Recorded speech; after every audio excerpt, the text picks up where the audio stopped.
اعوذ باللہ من الشیطان الرجیم بسم اللہ الرحمن الرحیم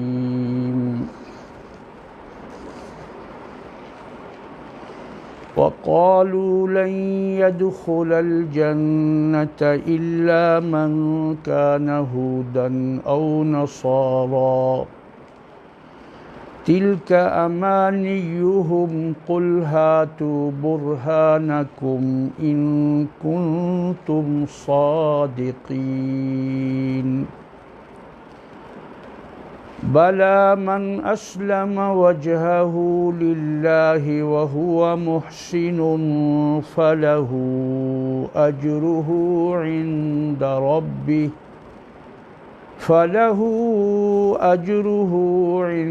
ربه ولا خوف عليهم ولا هم يحزنون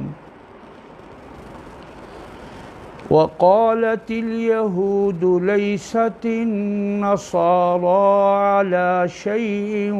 وقالت النصارى ليست اليهود على شيء وهم يتلون الكتاب كذلك قال الذين لا يعلمون مثل قولهم فالله يحكم بينهم يوم القيامة فيما كانوا فيه يختلفون ومن أظلم ممن منع مساجد الله أن يذكر فيها اسمه وسعى في خرابها أولئك ما كان لهم أن يدخلوها إلا خائفين لهم في الدنيا خزي ولهم في الآخرة عذاب عظيم ولله المشرق والمغرب فأينما تولوا فثم وجه الله إن الله واسع عليم۔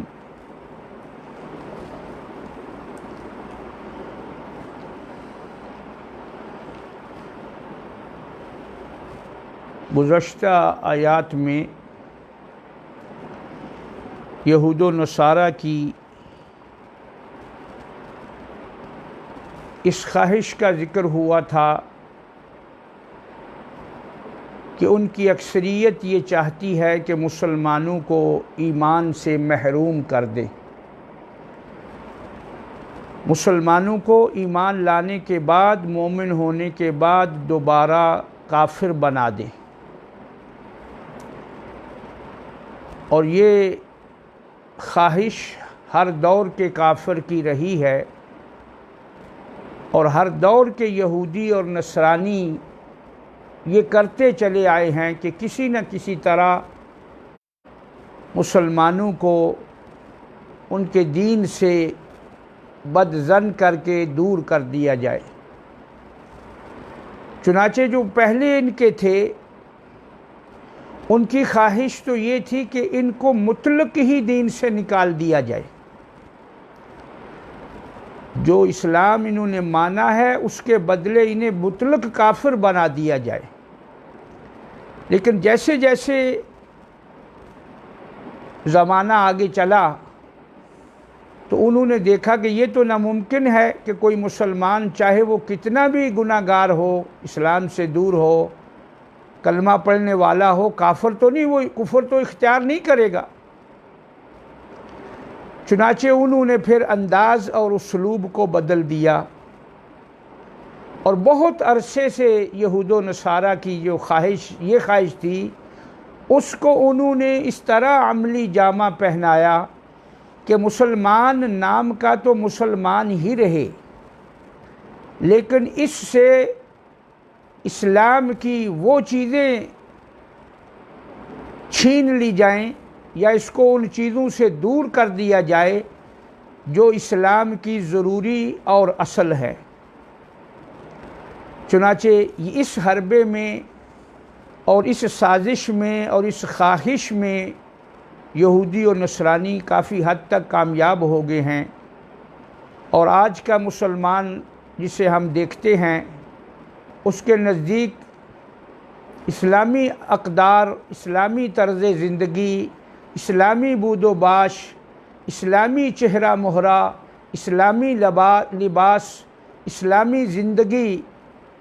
اس سے وہ یکسر دور ہو گیا ہے۔ بلکہ آنے والی جو نسل ہے، سکولوں اور کالجز، یونیورسٹیز میں پڑھنے والے لوگوں کو جس راہ پہ گامزن کیا جا رہا ہے اور لگایا جا رہا ہے، تو اس میں وہ کامیاب ہو جائیں گے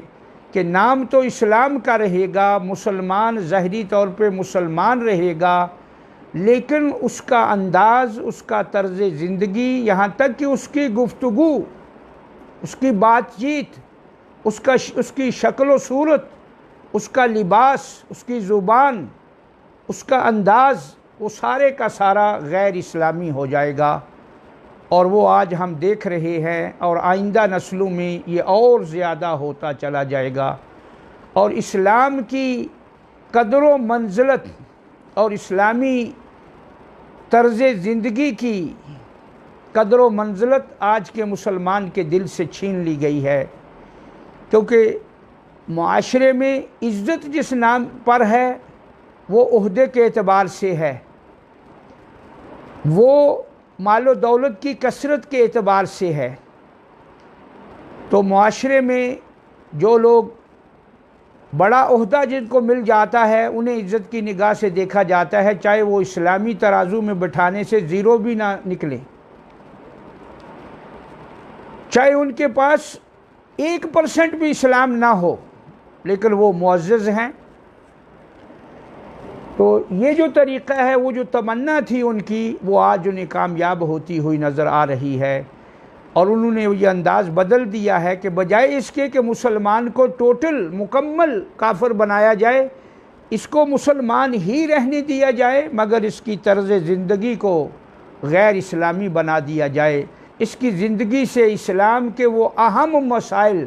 جن پر اسلام کی عمارت اور اسلام کی طرز زندگی ہے ان کو دور کیا جائے، جیسے مسلمان عورتوں کے لیے پردہ ہے، مسلمان مردوں کے لیے داڑھی ہے، مسلمان مردوں کے لیے ساتر لباس ہے، جیسے رہنے سہنے کا انداز اسلامی ہے، لیکن انہوں نے اس کی جگہ پہ آج کے مسلمان کو ایک نیا نظام دے دیا ہے جو ان کے زیادہ قریب ہے اور اسلام سے مکمل دور ہے۔ تو بہرحال خوشبختی پھر بھی ہے کہ معاشرے میں مسلمانوں کے مدارس اسلامیہ نظامیہ قائم ہیں، ان کی بدولت کچھ بچے کچھے لوگ جو ان میں پڑھتے ہیں ان میں اسلامی طرز زندگی نظر آتا ہے، اسلامی لباس نظر آتا ہے، اسلامی شکل و صورت نظر آتی ہے، اسلامی انداز گفتگو نظر آتا ہے، اپنی زبان نظر آتی ہے، اپنا کلچر نظر آتا ہے، اپنی تہذیب اسلامی نظر آتی ہے۔ تو یہ دعا یہی کریں کہ اللہ تعالیٰ ان مدارس کی حفاظت فرمائے اور یہاں پڑھنے والوں کو اللہ تعالیٰ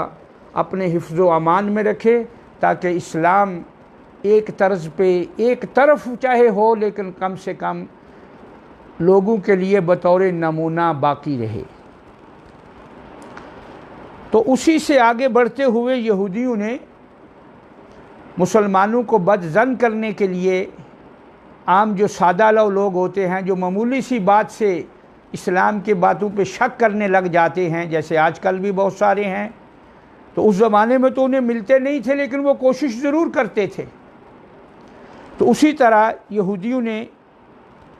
دعوے کرنے شروع کر دیے، یہی ان کا ایک دعویٰ یہاں نقل کیا جاتا ہے۔ وقالو، جہاں سے آج کا ہمارا درس شروع ہوتا ہے، وقالوا لن يدخل الجنة الا من كان هودا او نصارا، کہنے لگے،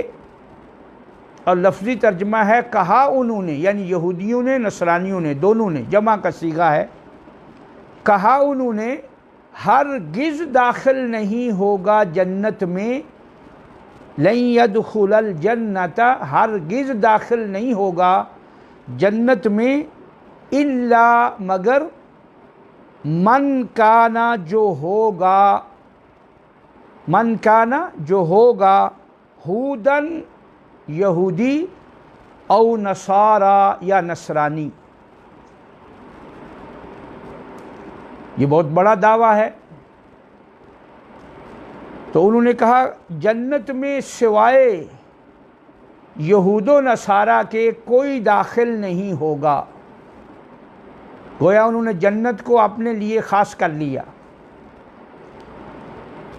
کہ ہم ہی جنت میں جائیں گے۔ کس بنا پر یہ انہوں نے دعویٰ کیا؟ اس کی کوئی بنیاد نہیں، حالانکہ وہ دونوں اسلام کی روح سے کافر ہیں۔ پیچھے آپ نے سنا ما یود الذین کفروا من اہل الکتاب، اللہ تعالیٰ نے کہا جو یہ یہود و نصارہ جو کافر ہیں، یہ کوئی خیر تمہارے لیے نہیں چاہتے اے مسلمانوں، تمہارے لیے کسی بلائی کے یہ خواستگار نہیں ہیں، نہیں چاہتے۔ تو انہوں نے یہ دعویٰ صرف مسلمانوں کو شک میں ڈالنے کے لیے ان کے دین میں، جب جنتی یہود و نصارہ کی ہے تو جو عام سطحی لوگ ہوتے ہیں وہ تو کہیں گے پھر ہمیں یہودی یا نصرانی بن جانا چاہیے۔ تو اللہ تعالیٰ نے پھر اس کا جواب دیا، کہا یہود و نصارہ نے ہرگز جنت میں نہیں جائے گا مگر وہی جو یہودی یا نصرانی ہوگا۔ فرمایا تلک امانیہم، یہ ان کی صرف تمنا ہے، تمنائیں ہیں، آرزویں ہیں، خواہشیں ہیں۔ جیسے پیچھے انہوں نے خواہش کی تھی کہ یہ خواہش کرتے، اللہ تعالیٰ نے فرمایا کہ وہ تمہیں کافر بنانے کی خواہش رکھتے ہیں، تو وہاں یودو کا لفظ تھا چاہت، اور یہاں امانی، امانیہم یہ اس کی جمع ہے، ایسے ہی ایک بڈھنگی سی تمنا کر دی جو کسی بنیاد یا کسی دلیل پر نہیں ہوتی، اسے کہتے ہیں آرزو، تمنا۔ تو تمنا کی تو کوئی بنیاد نہیں ہوتی۔ اللہ تعالیٰ نے فرمایا تلک امانیہم، یہ ان کی صرف آرزویں ہیں، جھوٹی آرزویں ہیں، اس کی کوئی بنیاد نہیں ہے کہ جنت میں صرف یہودی اور نصرانی جائیں گے، نہیں نہیں، یہ پیمانہ نہیں ہے۔ تلک امانیہم، یہ ان کی صرف اور صرف آرزویں ہیں، خواہشیں ہیں جھوٹی۔ قل ہاتوا برہانکم، اے میرے نبی فرمائیے، ہاتو لاؤ، برہانکم اپنی تم دلیل، یعنی اس بات پر جو تم کہہ رہے ہو کوئی دلیل لاؤ، کوئی حجت لاؤ، جس کی بنیاد پر تم یہ دعویٰ کر رہے ہو کہ جنت میں یہودیوں اور عیسائیوں کے علاوہ، نصرانیوں کے علاوہ، ہم عیسائیوں کے لیے نصارہ کا لفظ ہی بولیں گے کیونکہ قرآن میں عیسائی نہیں بولا گیا، اور پھر یہ لوگ عیسائی نہیں ہیں، عیسیٰ کے ماننے والے بھی نہیں ہیں، یہ نصارہ ہیں، تو اس لیے ان کو نصارہ ہی کہنا چاہیے۔ تو فرمایا تلک امانیہم، یہ ان کی جھوٹی آرزویں ہیں۔ قل ہاتوا برہانکم، اے میرے پیغمبر فرمائیے لاؤ، ہاتو لاؤ، برہانکم اپنی کوئی دلیل، کوئی حجت، ان کنتم صادقین، اگر تم ان آرزوؤں اور خواہشوں میں سچے ہو، اگر یہ بات تمہاری سچ ہے تو پھر اس پر کوئی دلیل لاؤ۔ اب دلیل تو ان کے پاس تھی نہیں کوئی، اگر ہوتی تو ذکر کرتے، تو دلیل تو ان کے پاس نہیں تھی، یہ جھوٹی آرزویں تھیں۔ تو اللہ تعالیٰ نے فرمایا ہاں ہم بتاتے ہیں جنت میں والے کون لوگ ہیں، جنت کس کے لیے ہے۔ بلا من اسلم وجہہ للہ، فرمایا بلکہ جنت ان کے لیے ہے۔ کس کے لیے ہے؟ من اسلم وجہہ للہ، جس نے اپنے آپ کو اللہ کا فرما بردار بنا لیا، تابع دار بنا لیا۔ اسلم اسی سے اسلام ہے، اسی سے مسلم ہے، اسی سے مسلمان ہے، فرما بردار، تابع دار، دین پر چلنے والا۔ فرمایا نہیں، یہ تمہاری جھوٹی آرزویں ہیں کہ جنت میں یہود و نصارہ کے سوا کوئی نہیں جائے گا۔ جنت میں وہ لوگ جائیں گے من اسلم وجہہ للہ، جس نے اپنا چہرہ اللہ کے سپرد کر دیا، مراد ہے جس نے اپنے آپ کو اللہ تعالیٰ کے دین پا فرما بردار بنا لیا۔ اور ظاہری بات ہے پچھلے سارے دین منسوخ ہو گئے، اب اسلام کا دین ہی اصل تھا۔ تو جس نے اس دین کو اختیار کر لیا، جو مسلمان ہو گیا، اور مسلمان بھی نام کا نہیں، صرف مسلمان ہو گیا تو پھر تو اسی طرح رہا نا جیسے یہودی اور نصرانی تھے، بلکہ آگے اس کی شرط بھی ذکر کی، وَهُوَ مُحْسِنٌ، جس نے فرما برداری کا اختیار کیا اللہ کے لیے۔ جو کوئی فرما بردار ہو گیا، جس نے اپنے آپ کو مطیع اور فرما بردار کر لیا اللہ کا،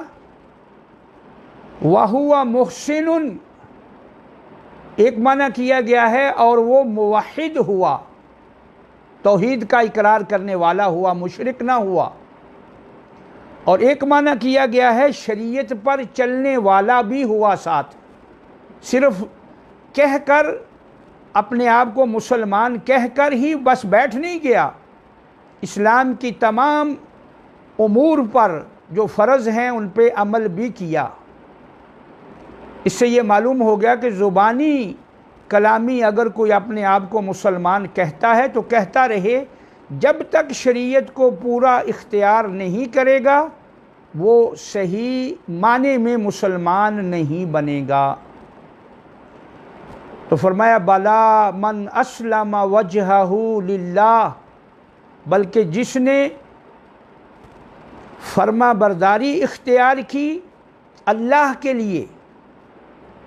وجہہ اس کے چہرے نے، مراد ہے اس نے، تو جس نے فرما برداری کی، جس نے اپنے آپ کو اللہ کا فرما بردار بنا لیا، یعنی اللہ کے دین کا، اللہ کے دین کو مان لیا، فرما بردار بن گیا، وَهُوَ مُحْسِنٌ، اور وہ ساتھ نیکی کرنے والا بھی ہے، ساتھ موحد بھی ہے، شریعت پر چلنے والا ہے، یہ نہیں کہ زبان سے کہہ رہا ہے میں مسلمان ہوں۔ تو فرمایا فَلَهُ أَجْرُهُ، اس کے لیے اجر ہے اس کا، عند ربہ، اس کے رب کے ہاں۔ یعنی اے یہودیوں نصرانیوں، تمہاری یہ تمنائیں نہیں چلیں گی، یہ جھوٹی تمنا ہے۔ ہاں، جس نے اللہ کے دین کو صحیح مان لیا اور پھر اس کی فرما برداری بھی کی، محسن، احسان بھی کیا، نیکی بھی کی، شریعت کو بھی اپنایا، اس کے لیے اجر ہے اس کے رب کے ہاں۔ وَلَا خَوْفٌ عَلَيْهِمْ، ان پر نہ کوئی ڈر ہوگا، وَلَا هُمْ يَحْزَنُونَ، اور نہ ہی وہ غمگین ہوں گے، نہ وہ غم کھائیں گے، ان پہ کوئی پھر در و گیر نہیں ہوگا۔ تو یہ ہے جنت والے۔ وقالت الیہود، ایک اور دعویٰ یہودیوں کا، نصرانیوں کا، وقالت الیہود لیست النصارى علی شیء، اور کہا یہود نے، لیست النصارى، نہیں ہے نصارہ، علی شیء، کسی چیز پر، یعنی کسی دین پر، کسی دین پر۔ یہودیوں نے کہا عیسائیوں کا، نصرانیوں کا کوئی دین نہیں ہے، یہ بے دین ہیں، کیونکہ یہ موسیٰ علیہ السلام کے منکر تھے، تورات کے منکر تھے، تو انہوں نے کہا چونکہ یہ موسیٰ کی شریعت کا انکار کر رہے ہیں اور یہ اس لیے یہ کسی دین پر نہیں ہیں۔ وقالت النصارى، تو اسی طرح پھر نصارہ نے کہا لیست الیہود علی شیء، یہودی بھی کسی دین پر نہیں ہیں، کسی چیز پر نہیں ہیں، کیونکہ یہ عیسیٰ علیہ السلام اور ان کی کتاب کے منکر ہیں۔ تو دونوں نے ایک دوسرے کو دین سے خارج کر دیا۔ اللہ فرماتے ہیں وَهُمْ يَتْلُونَ الْكِتَابَ، حالانکہ وہ دونوں کتاب پڑھتے ہیں۔ یہودی اپنی کتاب تورات پڑھتے تھے، نصرانی اپنی کتاب انجیل پڑھتے تھے۔ دونوں میں تورات میں عیسیٰ علیہ السلام کی خبر تھی اور انجیل میں موسیٰ علیہ السلام کا ذکر تھا۔ تو حالانکہ یہ دونوں کتاب بھی پڑھ رہے ہیں اور ایک دوسرے کو دین سے خارج بھی کر رہے ہیں۔ كَذَلِكَ قَالَ الَّذِينَ، اور اسی طرح کہا ان لوگوں نے لا يعلمون، جو کچھ نہیں علم رکھتے، مثل قولہم، ان جیسی بات، اور اس سے مراد ہے مشرکین عرب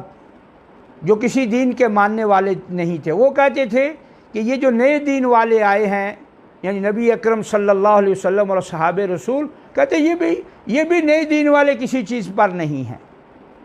حالانکہ یہ تینوں گروہ کہنے والے خود کسی دین پر بھی نہیں تھے۔ كَذَلِكَ قَالَ الَّذِينَ لَا يَعْلَمُونَ مِثْلَ قَوْلِهِمْ، فرمایا اسی طرح کہا ان لوگوں نے جو نہیں علم رکھتے، لا يعلمون نہیں جانتے، مثل قولہم انہی یہود و نصارہ جیسی بات، انہوں نے بھی یہی کہا۔ فَاللَّهُ يَحْكُمُ بَيْنَهُمْ، پس اللہ فیصلہ کرے گا بینہم ان کے درمیان، یوم القیامہ قیامت کے دن، فیما اس میں یعنی اس دین میں، فیما اس میں، کانو جس میں، فیہی وہ جس میں، یختلفون اختلاف کر رہی ہیں، یعنی اللہ تعالیٰ قیامت کے دن یہ فیصلہ کرے گا دین کس کا سچا ہے۔ یہودیوں کا سچا، یہ تو واضح ہو گیا، یہودی تو عیسیٰ علیہ السلام سے کہ نہ مان کر ہی کافر ہو گئے، نصرانی موسیٰ علیہ السلام کو نہ مان کر کافر ٹھہرے، مشرکین عرب اور یہ ساتھ ان کے یہود و نصارہ دین اسلام کو نہ مان کر کافر ہو گئے۔ فیصلہ تو ہو گیا، لیکن فرمایا کہ اللہ تعالیٰ قیامت کے دن ان کے درمیان اس دین، جس دین میں یہ جھگڑ رہے ہیں، اللہ فیصلہ فرما دے گا۔ آج افسوس سے یہ کہنا پڑتا ہے کہ مسلمانوں کی جو فرقہ ورایت پھیلی ہے مسلمانوں میں، جو تفرقہ بازی ہے، تو ہر فرقہ دوسرے فرقے کو ٹوٹل دین سے خارج کر رہا ہے۔ تو یہ وہی رویہ یہود و نصارہ والی۔ بہرحال دین وہی ہے جو قرآن و سنت میں ہے، جو قرآن و حدیث میں ہے۔ اس لیے جو بھی قرآن و حدیث کا ماننے والا ہے، اللہ اور اس کے رسول کے دین پر چلنے والا ہے، وہ مسلمان ہے۔ تو اللہ تعالیٰ قیامت کے دن تمام اختلافات کا فیصلہ فرمائیں گے۔ وَمَنْ أَظْلَمُ مِمَّنْ مَنَعَ مَسَاجِدَ اللَّهِ، اس سے بڑا ظالم کون ہے، یعنی کوئی نہیں۔ یہ اکثر جملہ قرآن میں آئے گا تو مطلب یہ ہوتا ہے کہ وہ سب سے بڑا ظالم ہے۔ وَمَنْ أَظْلَمُ، اس سے بڑا ظالم کون ہے، یعنی کوئی نہیں، ممن جو کوئی، منع کرے، مساجد اللہ، اللہ کی مسجدوں سے، یعنی اللہ کی مسجدوں کو آباد کرنے سے منع کرے، ان یذکر فیہا، کہ اس میں اللہ کا، ان یذکر فیہا اسمہ،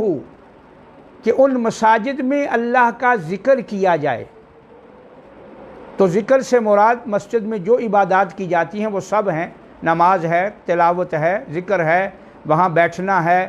وہاں حلقات قرآن، یہ سب ذکر اسی میں ہے، مساجد میں آتا ہے۔ تو فرمایا اس سے بڑا ظالم کون ہے جو اللہ کی مساجد میں اس کا ذکر کرنے سے منع کرے۔ وسعى فی خرابیہا، اور کوشش کرے مسجدوں کی بربادی کی، مسجدوں کو غیر آباد کرنے کی، مسجدوں کو اجاڑنے کی، ویران کرنے کی۔ خراب کا معنی ہے اجاڑنا، خراب، ویران کرنا، غیر آباد کر دینا، یہ خراب میں آتا ہے۔ اولئک ما کان لہم، ان لوگوں کے لیے نہیں ہے ان یدخلوہا، کہ وہ مسجدوں میں داخل ہوں، الا خائفین، مگر ڈرتے ہوئے۔ یعنی چاہیے تو یہ جب مسجدوں میں جائیں تو ڈرتے ہوئے جائیں، اللہ کا گھر ہے، اور یہ اس کو خراب کرنے پہ تلے ہوئے ہیں۔ تو فرمایا اس سے بڑا ظالم کون ہے جو اللہ تعالیٰ کی مساجد میں اس کا ذکر کرنے سے منع کرے اور ان مسجدوں کو ویران کرنے کی کوشش کرے۔ ویران دو طرح سے کیا جاتا ہے، ایک تو یہ کہ مسجد کو مسمار کر دے، مسجد کو گرا دے۔ ایسے کافر بہت سارے آئے مسجد اقصیٰ پر، بیت المقدس جو پہلا کعبہ ہے مسلمانوں کا قبلہ تھا، تو اس کو انہوں نے گرا دیا۔ اور ایک خرابی یہ ہے کہ مسجد میں نماز پڑھنے سے روکنا، اللہ کے ذکر سے روکنا، یہ بھی خرابی میں آتا ہے۔ تو یہ آج جیسے یہود کے قبضے میں ہے مسجد اقصیٰ، تو وہ مسلمانوں کو وہاں جانے سے بڑی مشکلات پیدا کرتے ہیں، روک دیتے ہیں کبھی کبھی۔ تو مسمار کرنا، جیسے مسجد بابری مسجد کو مسمار کر دیا گیا، اور خراب کرنا، اس سے نماز پڑھنے سے روکنا، جیسے بہت ساری مساجد میں وقت کی حکومتیں روک دیتی ہیں، نماز نہیں پڑھنے دیتی جہاں مسلمانوں کی حکومت نہیں ہوتی، تو یہ دونوں خرابی کے معنی میں آتا ہے۔ تو فرمایا یہ وہ بڑے ظالم ہیں، سب سے بڑے ظالم ہیں جو اللہ کی مسجدوں میں اس کا ذکر کرنے سے روکتے ہیں اور مسجدوں کو ویران کرنے کی کوشش کرتے ہیں۔ اولئکا، ان لوگوں کے لیے یہ تھا، ما کان لہم، نہیں تھا ان کے لیے، ان یدخلوہا، کہ یہ مسجد میں داخل ہوتے، الا خائفین، مگر ڈرتے ہوئے۔ چلو یہ اگر ڈرتے ہوئے نہیں ہوئے تو اب کیا ہوگا؟ لہم فی الدنیا خزی، ان کے لیے دنیا میں رسوائی ہے، عار ہے، کیونکہ مسجد کو گرانے والے اور برباد کرنے والے پر ہر کوئی تو لعنت کرتا ہے، ہر کوئی اس کو برا بھلا کہتا ہے، ہر کوئی اس پر لعن طعن کرتا ہے۔ فرمایا ان کے لیے دنیا میں رسوائی ہے، وَلَهُمْ فِي الْآخِرَةِ عَذَابٌ عَظِيمٌ، اور ان کے لیے آخرت میں بڑا عذاب ہے۔ تو آج مسلمانوں کی، یعنی جہاں بھی مسجد کے ساتھ کوئی ایسا سلوک کرے گا، اس کو خراب کرنے کی کوشش کرے گا یا وہاں جانے والوں کے لیے مشکلات پیدا کرے گا، تو وہ اس آیت کی زد میں آ کر لعن طعن اور دنیا میں خزی اور عار کا مستحق بنے گا، اور آخرت میں تو ایسے لوگوں کے لیے بڑا عذاب ہے۔ اسی پر اکتفا کرتے ہیں، ایک دفعہ ترجمہ سن لیجئے۔ اور کہا یہود و نصارہ نے، ہرگز داخل نہیں ہوگا جنت میں مگر وہی جو یہودی اور نصرانی ہوا۔ تلک امانیہم، یہ ان کی جھوٹی آرزویں ہیں۔ قل ہاتوا برہانکم، فرمائیے کہ لاؤ کوئی دلیل اگر تم سچے ہو۔ ہاں، جس نے اپنے آپ کو اللہ کا مطیع کر لیا، فرما بردار بنا لیا، اور وہ ساتھ نیکی کرنے والا بھی ہوا، موحد ہوا، شریعت پہ چلنے والا ہوا، اس کے لیے اجر ہے اس کے رب کے ہاں، اور نہ ہی ایسے لوگوں پہ خوف ڈر ہوگا اور نہ ہی ان پر کوئی غم ہوگا۔ اور کہا یہودیوں نے، نصارہ کسی چیز پر نہیں ہیں، یعنی کسی دین پر نہیں ہیں، اور کہا نصارہ نے، یہودی کسی دین پر نہیں ہیں، حالانکہ وہ دونوں وہم یتلون الکتاب، دونوں کتاب پڑھتے ہیں، تورات اور انجیل دونوں پڑھ رہے ہیں، یہودی تورات اور نصرانی انجیل۔ اسی طرح کذالک، اسی طرح کہا ان لوگوں نے، لا یعلمون مثل قولہم، جو نہیں علم رکھتے کتابوں کا، یعنی مشرکین عرب، مثل قولہم، ان جیسی بات،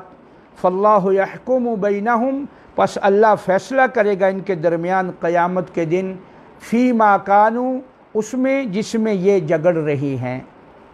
اور اس سے بڑا ظالم کون ہے جو اللہ کی مسجدوں میں اس کا ذکر کرنے سے منع کرے اور مسجدوں کی خرابی کی کوشش کرے، مسجدوں کو ویران کرنے کی، غیر آباد کرنے کی کوشش کرے، یہ لوگ اولئک، ان لوگوں کے لیے ما کانا نہیں تھا کہ یہ اس میں داخل ہوتے مگر ڈرتے ہوئے، ان کے لیے دنیا میں رسوائی ہے اور آخرت میں بہت بڑا عذاب ہے، اور ان کے لیے آخرت میں بہت بڑا عذاب ہے۔ اللہ تعالی ہم سب کو قرآن سمجھنے کی اور عمل کرنے کی توفیق عطا فرمائے، اور اللہ تعالی ہم سب کو مسجدوں کو آباد کرنا اور مسجدوں میں اللہ کے ذکر کرنے والوں میں شامل فرمائے۔ وآخر دعوانا ان الحمد للہ رب العالمین۔